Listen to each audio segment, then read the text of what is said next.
Welcome in, everyone, as you join. I will mention that we're excited to have you join us today for a critical discussion on how to really optimize cross functional collaboration within medical affairs and across the broader pharmaceutical organization. We had a webinar last month where we discussed cross functional strategies across market access and commercial teams. And we really received a lot of feedback and interest in cross functional strategies specifically from medical affairs. So we've introduced and brought on two esteemed speakers within medical affairs to give you that insight. Now, as you join our attendees today, please feel free to introduce yourself in the chat. Let us know where you're tuning in from. Drop your name and again your location. We usually have attendees joining us from all over the world, and we're thrilled to have such a diverse audience participating in today's conversation. We'll begin in about another minute or so to allow other attendees to join as well.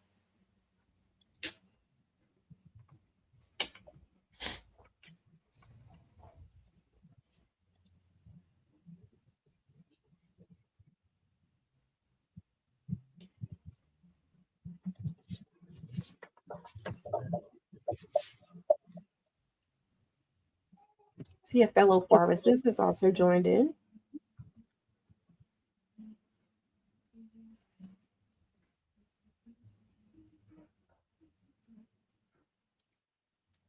So as we have our stragglers join into our webinar today, the chat that you just entered or that you're able to comment within is also where you should leave questions throughout today's webinar. We will try our best to answer those at the very end with our speakers. So feel free to leave them here now as we interview our speakers or at the very end. I am Kiana Dixon. I am the pharmacist and associate director of educational programs here at the Accreditation Council for Medical Affairs, and I will act as your host this afternoon or morning, depending on where you're located. Throughout this webinar, we really aim to delve into the key challenges, the opportunities within cross-functional collaboration. We want to explore strategies for measuring success, as well as discuss the hot topic of the role of technology in driving efficiency and innovation. As I mentioned earlier, to help us navigate these topics specifically within medical affairs, I'm honored to be joined by two esteemed experts. We have Dr. Luca Dezzani. He is the Vice President of US Oncology Medical Affairs at Johnson & Johnson. And we also have Dr. Alan Lai. He is the Regional Specialty Medicine Medical Head at Ferring Pharmaceuticals. Luca and Alan, thank you both for being here today. Please take a moment to introduce yourselves and share your expertise with our attendees today.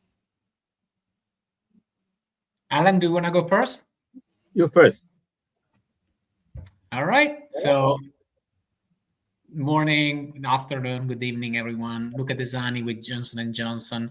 Been with medical affairs and clinical development for many years. Prior to joining Pharma, I was a practicing physician. Very excited to be here. Thank you, ACMA, for having me. I'm sure it's going to be a very exciting discussion. So looking forward to it. Yeah, thanks, Luca. Alan here. I have 25 years in the industry and across health sectors from service, research, consulting, pharma, and medical device and diagnostic, based in Singapore. I introduced the medical head for specialty medicine in the region called JK, Japan, Australia, Korea, and Southeast Asia and India. And at the same time, also a young professor of a national university. And I'm urologist by training, by the way. Thanks for having me. Thank you both, Luca and Alan. I'm really excited for you both to be here. To our attendees, as you can see, we really have a stacked webinar in terms of years of experience as well as location as well. Today's webinar, as your host, I will uncover with these experts the challenges, the opportunities, and best practices that can elevate medical affairs teams that you can all hopefully take back with you in your roles, no matter where you are professionally or where you are geographically. Today's discussion will be interview style, where I'll ask questions to our speakers, and then it'll be a quick Q&A before we head to our attendee Q&A at the end. So let's go ahead and start with our first question.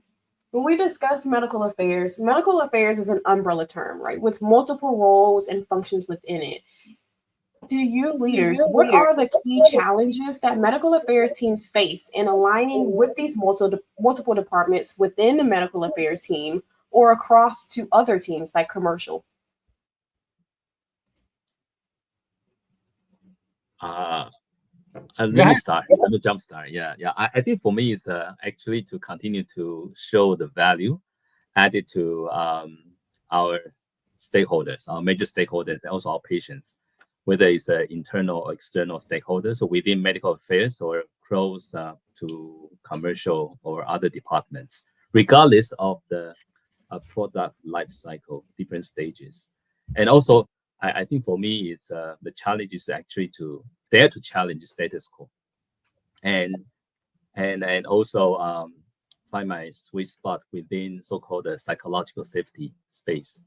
That's my. How about you, Luca? Yeah.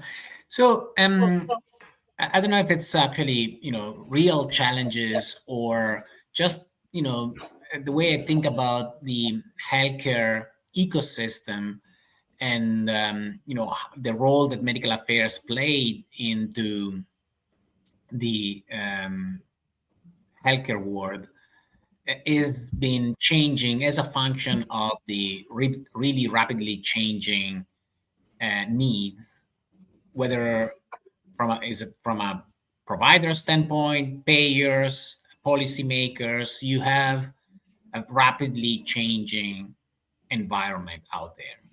And medical affairs really being at the intersection between different functions, from drug development to commercialization to education, data dissemination, really plays a critical role in this ecosystem.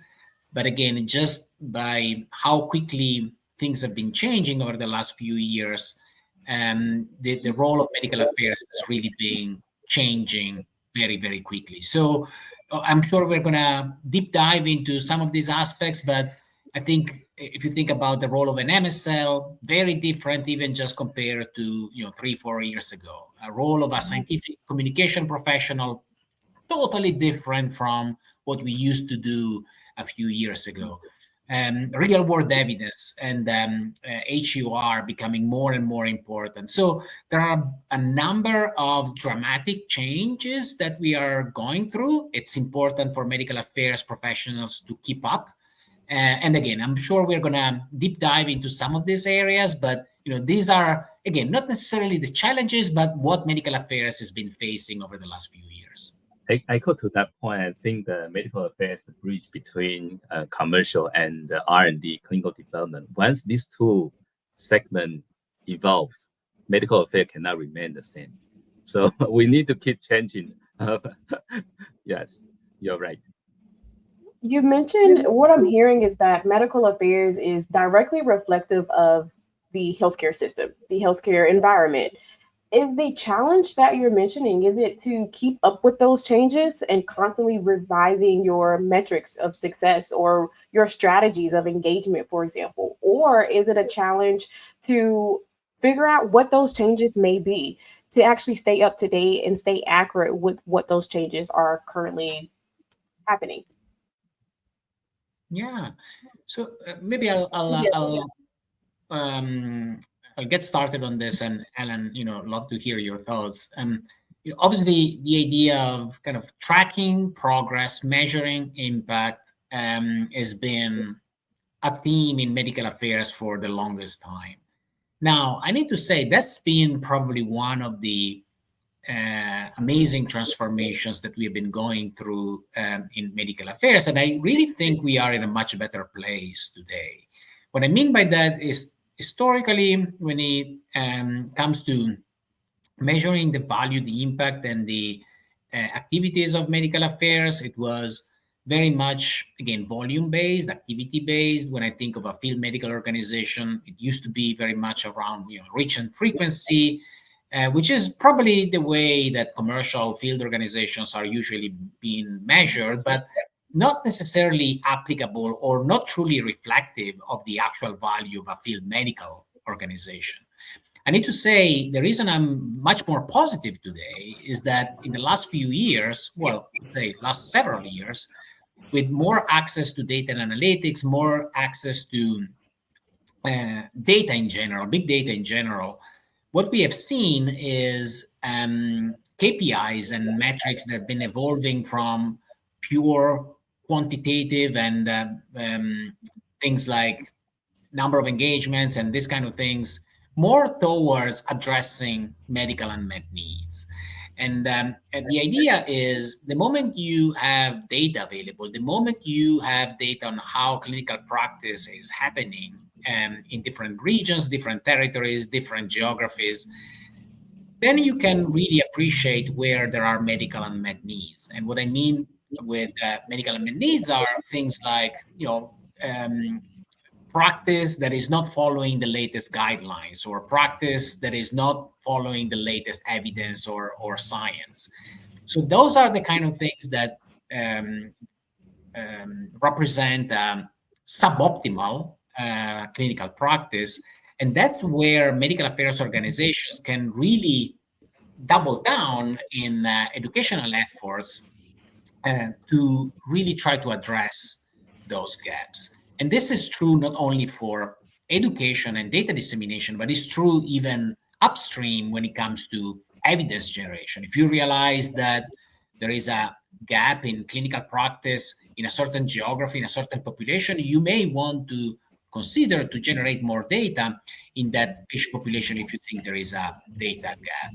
So again, just a couple of examples, and Alan, I'd love to hear your thoughts, but this is really an evolving, very rapidly evolving space, very exciting space, but also it's been more and more an opportunity for medical to truly show the full value and impact of what we do day in and day out.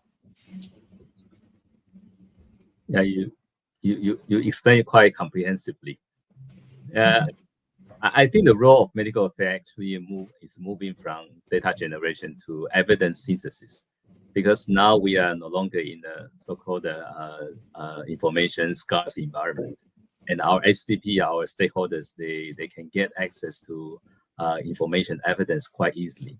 But the point for medical affairs to show our value is actually synthesize the most relevant critical evidence for them to digest and make informed decisions.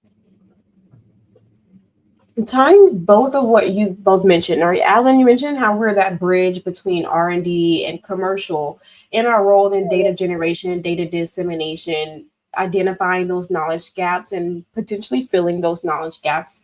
And so when we are discussing these cross-functional initiatives with other teams like field commercial and comparing that to field medical, I'm sure these metrics are pretty different, right? So from both of you and your experience, when you're monitoring the success of a strategy or you're just monitoring your teams, what are the specific marks or metrics or KPIs of success versus what are those that are red flags that may exist that tell you might be on the wrong track?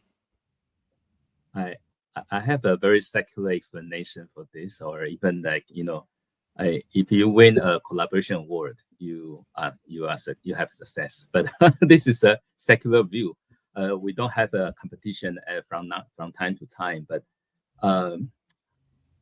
because I'm now sitting in a regional organization, and so we work closely with our country affiliate, and so the way I measure the success of cross-functional collaboration, even across different geographic coverage, is like, even without coercion, even without force, we can see a few things happening organically within our affiliate countries. For example, horizontally, if our teammate and our function lead, they tend to take ownership, and they are willing to take more responsibilities and motivated to scale the project up, I think this is a good sign. And vertically, if our affiliate, our country team, they adopt the deliverables from the cross-functional project and adapt to the local context. And this is where I see the regional project being adopted with a local adaptation, and then trying to make impact to our patients in the field. And that's what I see, the cascade effect from these cross-functional projects, right? We have examples like, for example, oncology, multidiscipline tumor board, right? From the region, and then country pick this up, and then really leverage the material we have developed at the region, and then cascade to the country, and in terms of expert panel or advisory board meeting. And this actually initiative can escalate up to the global as a global initiative. Another example is like, for example, the intestinal ultrasound for IBD, right? This is another example that involves 8 countries in Asia Pacific. And within 2 months' time, we managed to able to train 50 IBD doctors as trainee for have a hands-on in ultrasound for IBD patients, right? This is a good science when we see like the success of cross-functional collaboration projects being adopted locally, and then creating impact and to the patients in the field. Yeah, these are the so I can measure this like success, qualitatively. Yeah, and maybe to build on that, not to repeat some of the things that Alan described already. I feel that it's hard to define a set of metrics or KPIs that are equally valuable for any medical organization out there. And that's probably been one of the reasons why medical affairs for the longest time has been really struggling to identify those KPIs, because I think medical affairs was trying to replicate what's happening in other parts of the organization, such as commercial, for instance, where it's very, well, I wouldn't say it's standard, but it's easier to measure things, whether it's by revenues or other metrics along those lines that are pretty much standardized. It doesn't matter what therapeutic area you are in, what particular product you have. You can somehow use similar metrics for measuring success. I think the medical organization is obviously much more nuanced than that, and trying to identify a set of KPIs that are consistent across all therapeutic areas, across different companies, across the different life cycle stages of different products is almost impossible. Or at least you would have metrics that may be very valuable for a launch product and maybe not so valuable for a product towards the end of its life cycle. So I think the recipe is a bit more complex, and it really needs to start with what your goals are, what are your strategic objectives for that particular product or therapeutic area, and really start there. And then you build your KPIs based on the particular dimension that you're trying to measure. I'm going to give you just a couple of very specific examples. When it comes to data generation, is probably easier because we all know and we borrow KPIs from our clinical development and research and development colleagues, which are really metrics on the conduction of the study. Are the milestones on track? Are we recruiting on time? Those kind of things. And those are very measurable, very quantitative, very objective, and it's easy to measure them. Then you have other metrics that are more around the impact of those studies or research that we have been doing. Is that study resulted in a change in guidelines, or has that resulted in a major application that has informed clinical practice? And then you have things around the data dissemination. So all of the work that our scientific communication organizations do in terms of alt metrics. And as you know, now we have very detailed reports that speaks to how many people saw your manuscript or your publication, how many citations you had, how many times it's been tweeted, and all of that good stuff. And then lastly, for field medical, I think what I mentioned earlier about the medical unmet need is, in my mind, one of the best KPIs, or let's say addressing medical unmet needs is one of the best KPIs. And the example here can be, I have a product that is used in a certain population that has a biomarker, let's say. So if you see that biomarker testing for that particular biomarker in a certain geography is lower than the average or lower than expected, that's an unmet need, right? That's an area where a medical organization can do activities, can do education, can do things to try to address that medical unmet need. And then if you do your intervention and then you reassess that testing rate 6 months, let's say, after your educational activity, and you see that the testing rate increased, that's right there the proof that what medical affairs has been doing was effective.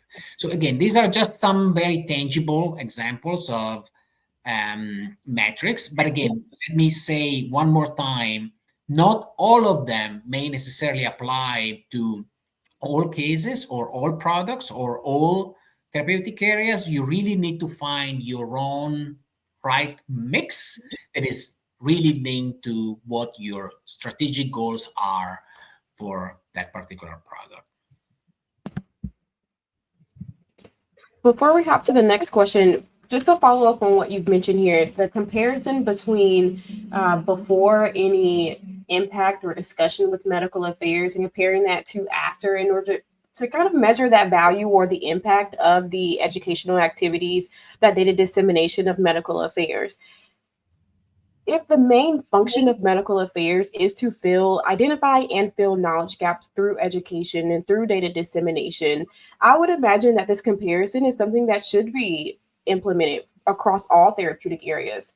In which instances would you imagine that this would not be an effective means of measuring the impact? Maybe a rare disease, or what do you think? Is it geographically?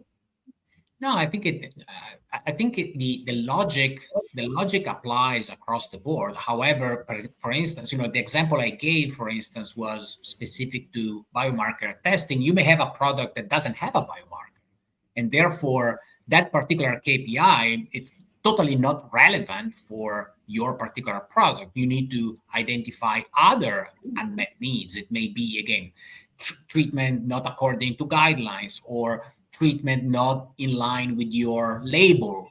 It may be different things. What I'm trying to say is the mechanism, the logic probably applies across the board, but you really need to find your own KPIs that are really specific to your product if you really want to measure something that is meaningful for you and for the organization. I think that's what I meant. Let's see. And Alan, you mentioned as well, adding to Luca's point and some examples that he's provided for our attendees. You mentioned, Alan, that some of the value adds or something that you're looking for your team is that motivation and that willingness to adapt, right? These are some measures of success to you. In the past, from your past projects that you've worked on or past launches, what are some strategies that may have failed or succeeded in applying or identifying what metrics measure motivation and willingness to adapt that we could apply to future strategies? I think Luca mentioned nicely that the principle applies across the board, and the nuances exist from project to project. And So we don't have like cookie cutter to have one size fits all. And the situation I'm seeing here in the region, Asia Pacific, is that the cross-functional collaboration or projects fail because of there's no clear objective being given to start with, and of course and sometimes leaders or we need to understand, and we cannot underestimate the efforts, the investment, and the time required to make this collaboration work, right? And so in a sense that we need to be realistic that which direction we are moving toward, and what resources and timeline we need to set, and milestone we need to expect and anticipate. And of course, I think you all will agree with me that given this VUCA environment, we have reorg, we have leadership change, right? So when there is a change of organization structure and leadership, and sometimes the focus will move from one therapeutic area to the other, and the product portfolio, the composition of portfolio may change from time to time. So is the political will die out, and eventually the plug will be pulled. So in these situations, I think we cannot foresee the cross-functional project will be sustained.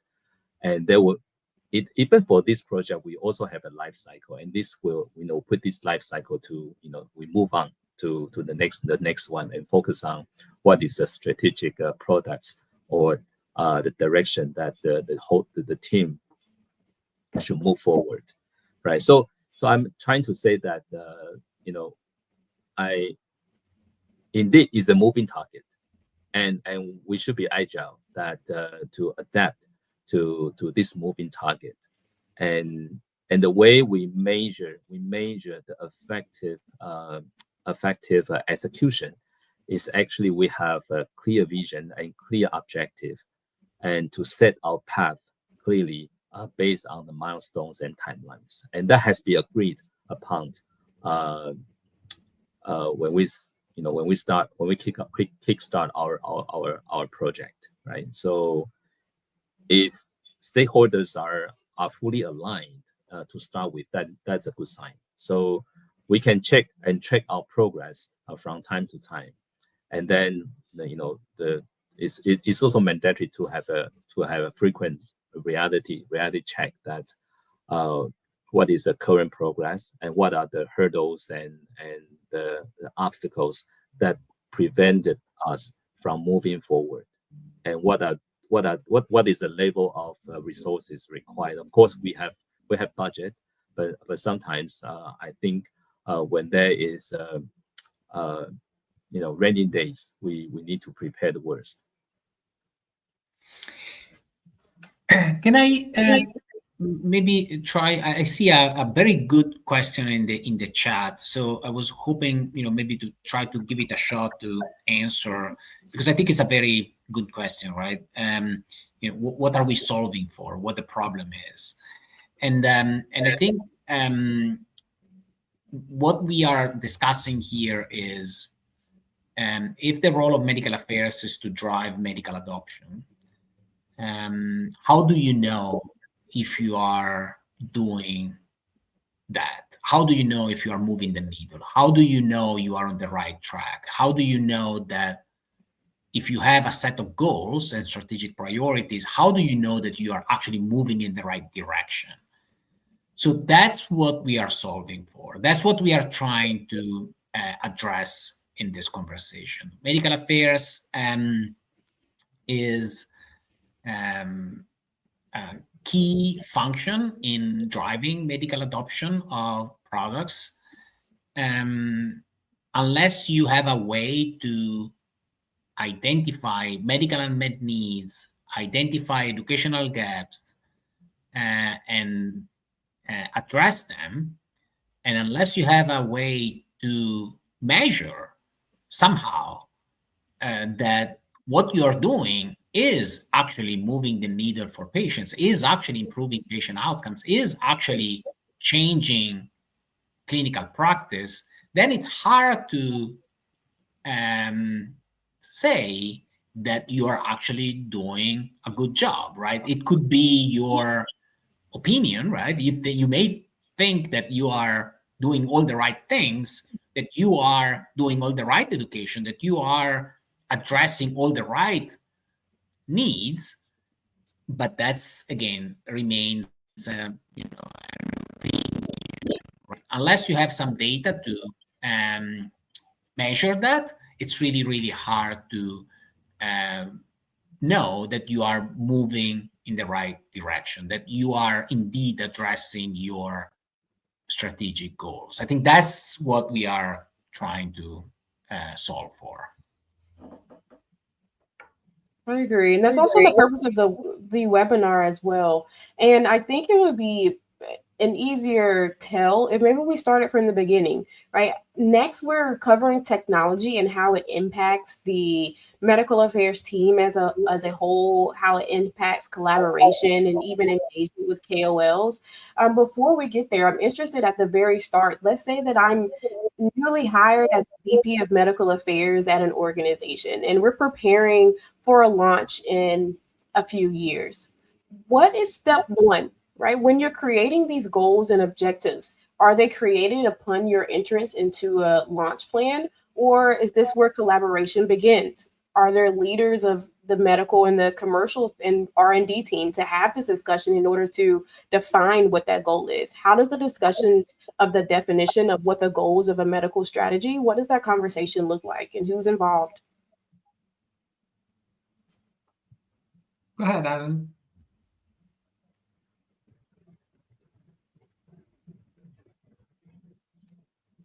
Alan, are you still with us?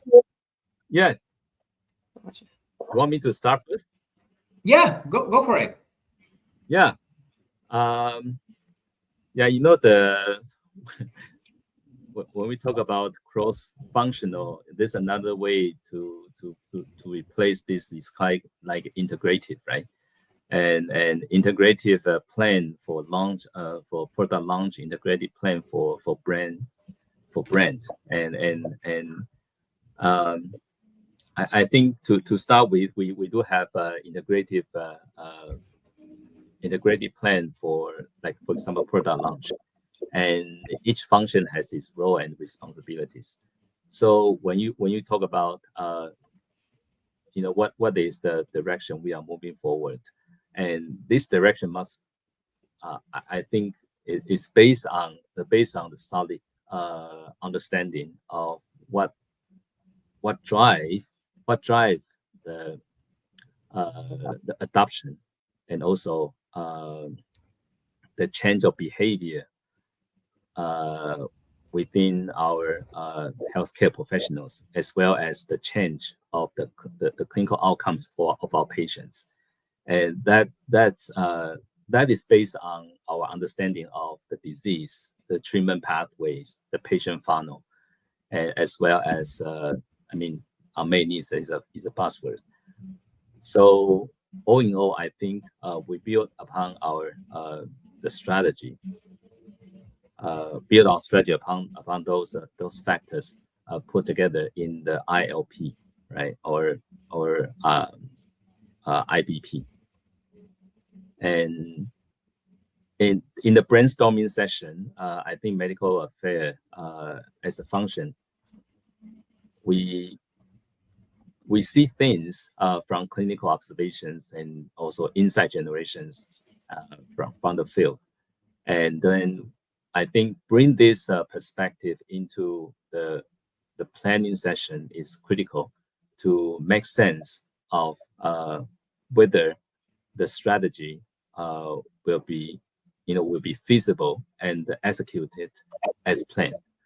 And because in a lot of times, I think if we are detached from the field and we are so away from what the practice, what SCP is currently having in the clinical setting, I think that we're not able to move the needle. and we will be delineated from the direction we want to move forward. Yeah. So I would say this is a very dialectic and also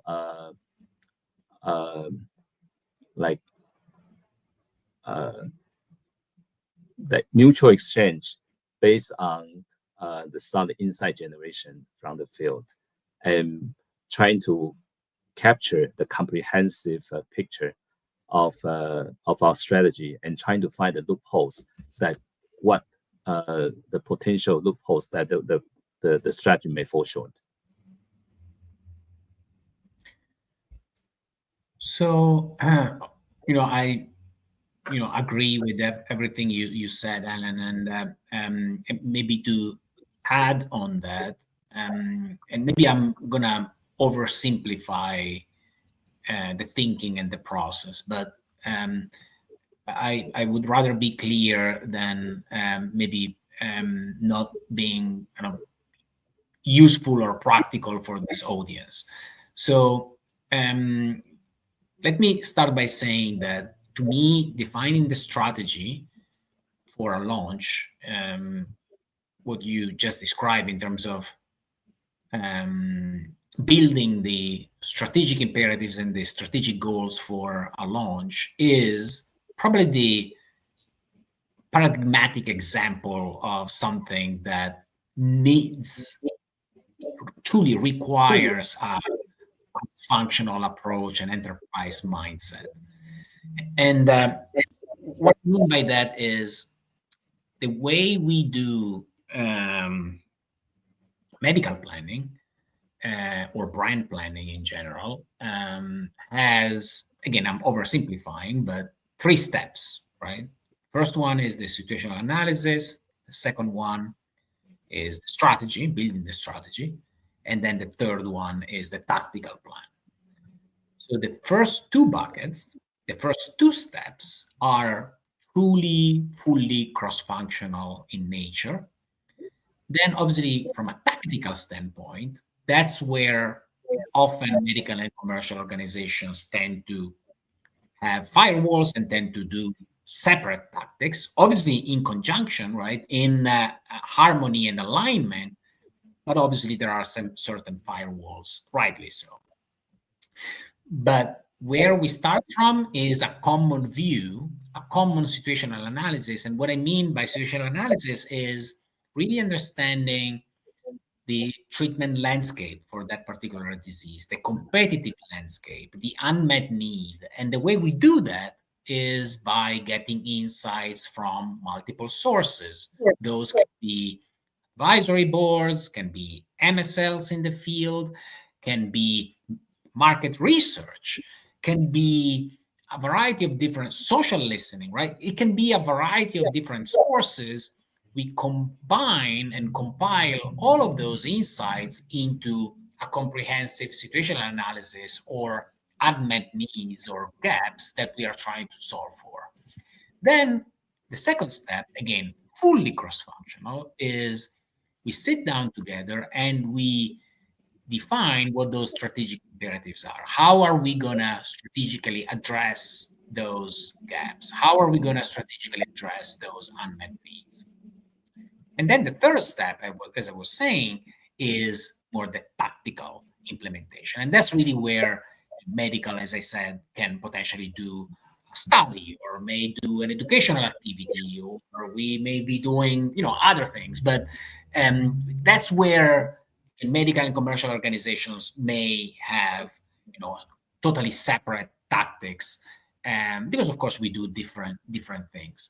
But again, that's the way I think about building a plan, and that's why I think 2 of those critical steps, of those 2 of those critical milestones, are fully integrated, fully cross-functional in nature.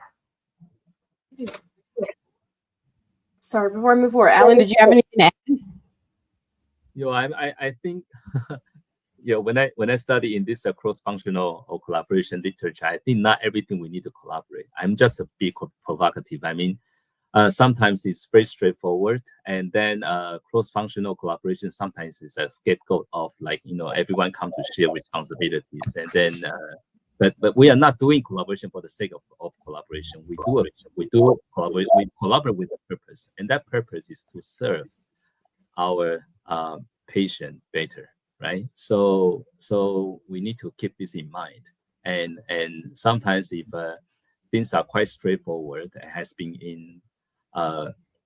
been practiced quite routinely, I think as Luca mentioned, in the execution stage, it could be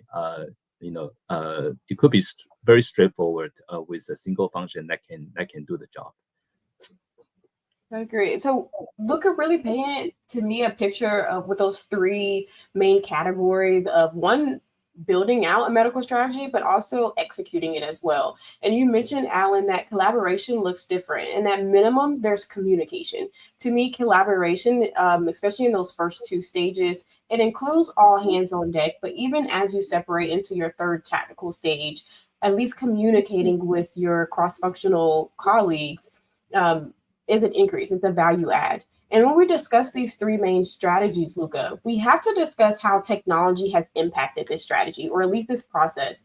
And so we, again, have to discuss how technology can streamline this collaboration, those three stages of building a strategy, a medical strategy.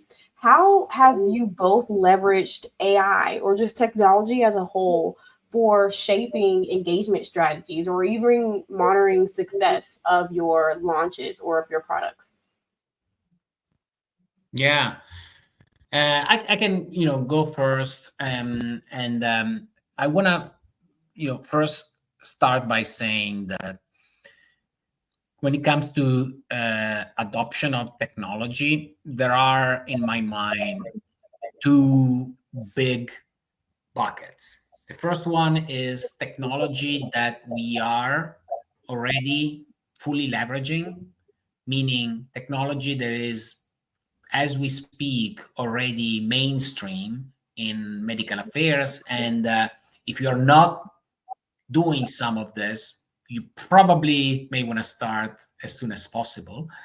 And then there are technologies that are more emerging technologies, things that you may want to be aware of, you may want to keep an eye on. Are some of those technologies kind of mainstream yet? Probably not. But again, you may not want to miss the train when that train leaves the station. So examples. One good example of the first bucket is data and analytics, social media and social listening. And another good one, artificial intelligence, is probably a third good one. In the second bucket, in the emerging technologies, you have things like generative AI. That's something that we are probably only really starting to scratch the surface on. We all have some use cases, and I'm happy to speak to that. But that's really something that, in order to really unleash the full potential, it's probably going to take a bit more time. But again, it's important that we keep an eye on that. Now, going back to the technologies and things that are mainstream, again, just quickly, I mentioned data and analytics. I think I already mentioned an example earlier in terms of identifying medical unmet needs. Other examples may be more in data generation and leveraging big data. We use a lot of claims data in the US. We use database data. If you're not doing that, you're probably missing out on great opportunities. Again, the social listening is another great example, something that we were probably not necessarily doing 4 or 5 years ago. Now, if you're not doing it, you're certainly missing out on a lot of very strong, important insights. Digital communication, or what we call omni-channel, is another great example. It used to be the case that the moment you publish your manuscript of your study results, you are done, right? That was the end of the story.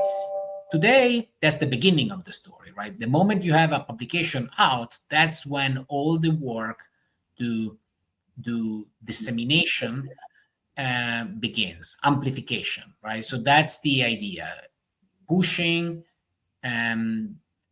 data through the right channels across multiple different channels to reach as many practitioners and stakeholders as possible and meet them where they are.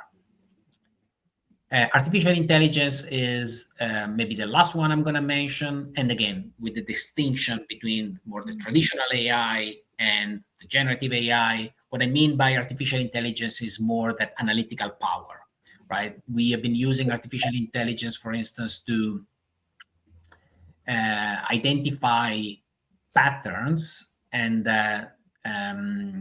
in large amount of data, right? Artificial intelligence is really good at identifying and seeing patterns that may be hard for a human to see, especially when you have a large volume of data.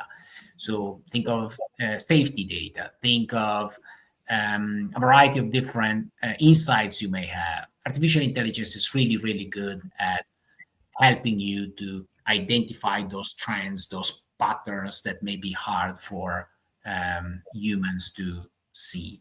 So I'll pause here. Again, I think those were just a few examples.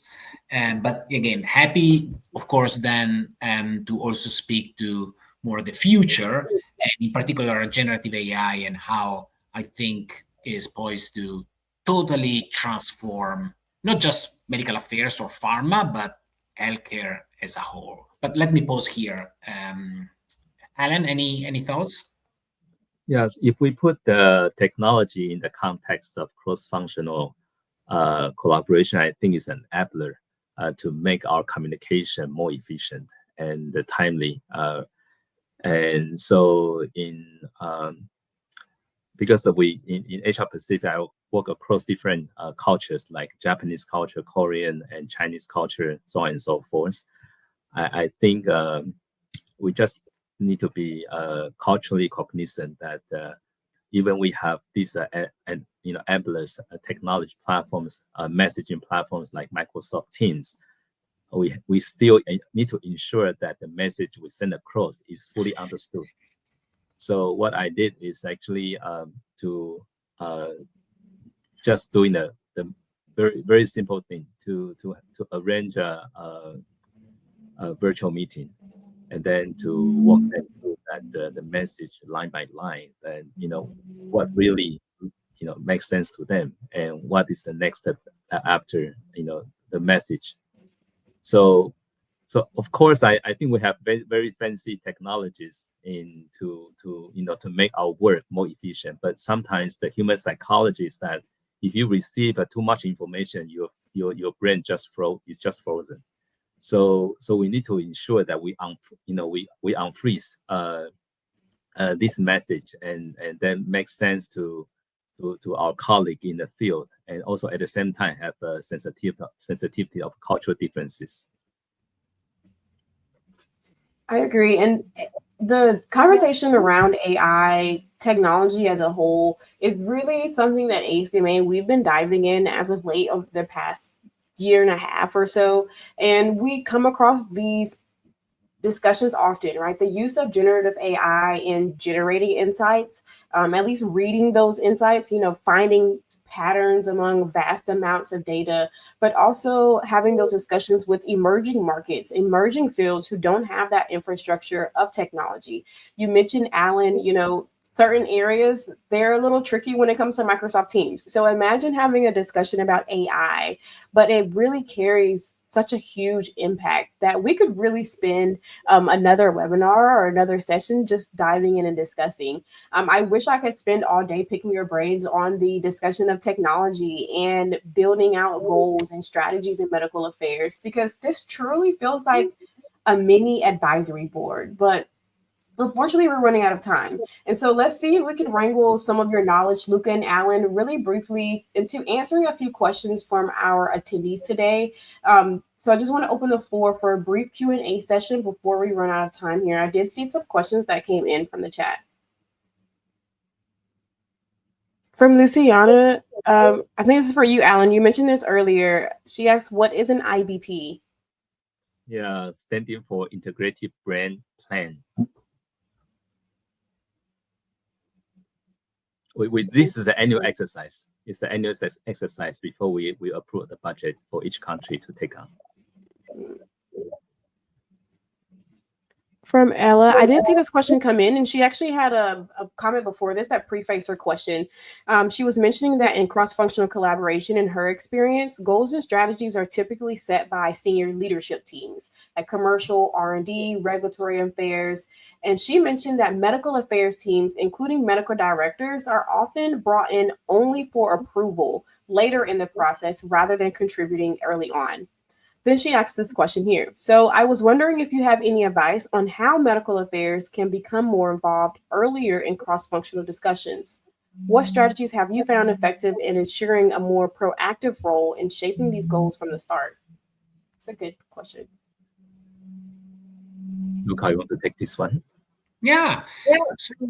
So I would say I probably kind of disagree a little bit with that problem statement, right? I really think it actually all starts with MSLs and medical directors, the people who actually have a ear on the ground, with people who actually speak with KOLs, healthcare providers, nurses, patient advocacy groups every day. So it all starts there, right? It all starts with the insights coming from the field, from the insights that are coming from people who actually treat patients every day.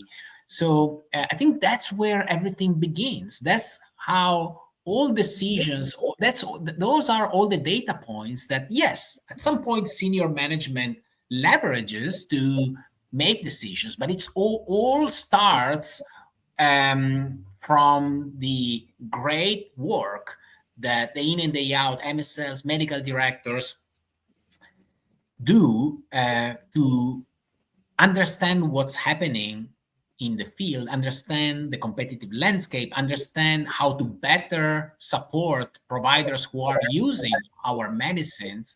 That's where everything begins. Now, of course, at some point, all of those insights, all of that thinking and that strategy goes to senior management for approval or for decision. But that's how, wherever you sit in the organization, you can influence those decisions by really bringing those insights that are critical and actionable for leadership to make the right decision. So I think and then of course there is the execution piece, and then there is a feedback loop, right? So this is the whole idea of medical affairs is about bringing great insights, bringing great understanding of the marketplace, so that we can make new studies, so that we can do more evidence generation, so that we can do more education, so that we can do activities, and then see how all of this go, and then get back into this loop and get more insights and inform more strategy. So I really want to bust this myth that everything is happening in an ivory tower. I don't think that's the case. And if anything, again, it all starts with a conversation with a healthcare provider. That's where things begin. My advice to Ella, I think Luca mentioned quite right, quite comprehensively. My advice to Ella is actually to look into, the essence of this cross-functional planning execution. The role of medical affairs to bring it to the table is really validate the accuracy and the impact of the evidence you bring to the table. And if when you look at the brand plan, for example, the patient funnel, each step we have a role to play to validate from the disease burden to the diagnosis rate, and then to the treatment rate, and then brand choice, right? So on and so forth. You can find so many things you can add on. So instead of being an internal vendor for our commercial colleague, we should be proactive to challenge the status quo. And then by doing so, I think we need to be confident to bring those insights generated from your field interaction with the HCP, healthcare professionals, and then really materialize those, translate those insights into potential action that will have an impact for commercial success. And that is the value you can bring to the table.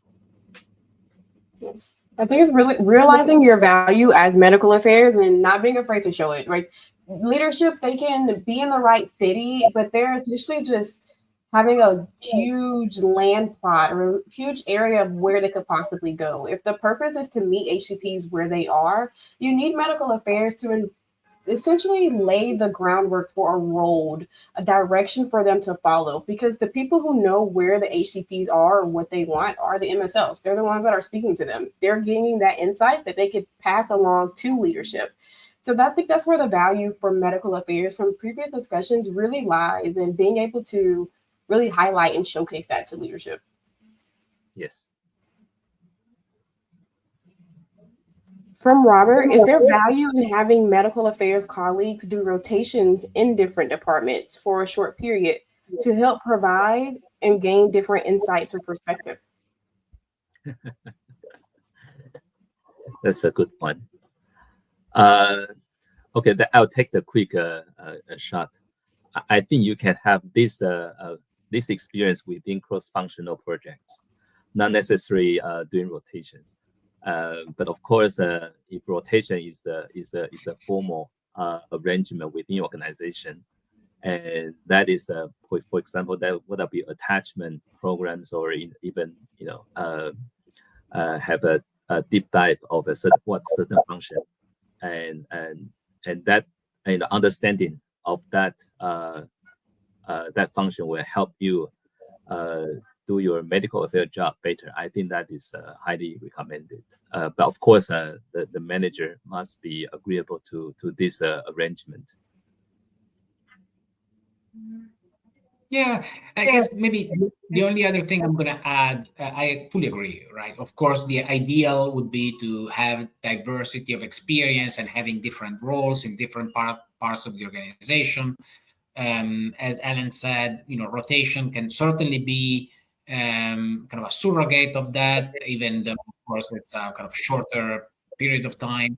But honestly, my biggest encouragement is, even in your day-to-day, be curious, be inquisitive, try to put yourself in the shoes of your commercial counterpart or sales counterpart or market access, or you name it, and try to understand their perspective, try to understand their world, try to understand how they are making decisions. So I think just by being curious, just by asking the right questions day in and day out, I think there is a lot that can be learned in terms of having this enterprise mindset. Really try to think as we were owning the business across the board and not just the medical affairs portion of it. So I think that's probably the best advice I can give, especially to colleagues who are moving the first steps into medical affairs. Don't just work within your function. Don't just spend all your time within your medical affairs team, but make sure that as much as possible you connect, interact, learn from your cross-functional peers. And above all, as I said, try to put yourself in their shoes, try to understand how they think, try to understand their priorities, and try to think how all of that plays with your own priority. I think that's going to give you a whole different perspective on the day-to-day work we do. Let's do role play. That We're now at time for our webinar in our last 30 seconds. I would love to thank all of our attendees for joining today, being active and interacting with our speakers with questions that you had. Thank you to our speakers as well. I really appreciate the discussion and the insights that you both were able to bring as a part 2 to our webinar from last time. I'm really excited to further our relationship with you. I think there's a little bit left of a conversation that we should still have surrounding technology that I think our attendees would appreciate. Again, thank you for joining us.